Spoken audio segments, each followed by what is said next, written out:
រាល់ថ្ងៃអ្វីដែលធ្វើឲ្យខ្ញុំជីវិតខ្ញុំនៅតែញញឹមបានបើទោះបីខ្ញុំមានបញ្ហាតិចតួចហ្នឹងគឺខ្ញុំដូចអូនមិនអញ្ចឹងតែបន្តិចហ្នឹងហេតុអីបានខ្ញុំអនុញ្ញាតឲ្យអាទូចហ្នឹងប៉ះពាល់ដល់ជីវិតខ្ញុំមួយថ្ងៃហ្នឹងពេញ and that's the right mindset បើខ្ញុំ call ទៅគាត់ឲ្យតែប្តីខ្ញុំថាមកមើលកូនតិចផងមកអីចឹងទៅណាហើយគាត់ថារវល់អត់បានទៅនៅនេះនៅនោះចឹងណា I was upset a little bit but that's សួរថាខ្ញុំនៅខឹងខ្ញុំនៅអនុញ្ញាតឲ្យអាតិចតួចហ្នឹងប៉ះពាល់ការងារខ្ញុំមួយថ្ងៃពេញហ្នឹងអត់ទេខ្ញុំ accept ខ្ញុំដកទៅខាងគាត់ហ្នឹងអូខេគាត់អត់នៅចឹងខ្ញុំ reach out ទៅបងប្រុសខ្ញុំទៅ reach out ទៅអ្នកណាផ្សេងទៅដើម្បីឲ្យជួយកិច្ចការហ្នឹងតិចទៅហើយហ្នឹងហើយជាលទ្ធភាពដែលខ្ញុំដែលយើងនិយាយថាចេះដាក់ចុះ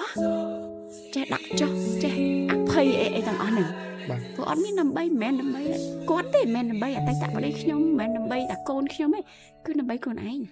ព្រោះនៅពេលដែលខ្ញុំខឹងខ្ញុំដុតខ្លួនឯងហ្នឹងឯងអញ្ចឹងការអភ័យការ delegate ទទួលបានជីវិតមួយរីករាយគឺជាដំណើរពេញមួយជីវិតប៉ុន្តែវាស្រាលសម្រាប់ជីវិតផ្ទាល់ខ្លួនរបស់ខ្ញុំ